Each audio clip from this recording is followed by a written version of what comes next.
पालघर जिल्ह्यात समाज माध्यमांवर एक संदेश प्रसारित होत आहे, ज्यामध्ये काल दिनांक 14 जुलै 2025 रोजी कासा पोलीस स्टेशन हद्दीमधील चारोटी परिसरात एक काळ्या रंगाचे स्कॉर्पिओमध्ये 2-3 इसम हे तोंडाला रुमाल बांधून फिरत असताना आणि लहान मुलांचा अपहरण करण्याचा प्रयत्न केल्याची घटना घडल्याचा संदेश व्हायरल होतोय।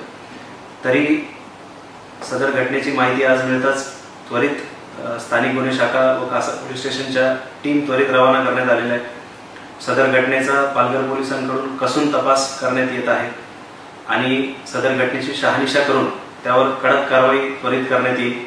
नागरिकांना आवाहन करण्यात येत आहे की असे कुठलेही संशयास्पद वाहन मिळून आल्यास त्वरित जवळील पोलीस स्टेशनला संपर्क करायचा आहे आणि कुठल्याही अफवांवर विश्वास न ठेवता असे कुठले संशयित वाहन आढळून आल्यास त्वरित संपर्क करायचा, कोणीही कायदा हातात घ्यायचा नाही आणि पोलिसांच्या कारवाईवर विश्वास ठेवून पोलिसांना ह्या घटनेची शहानिशा करण्यासाठी सहकार्य करायचे। धन्यवाद।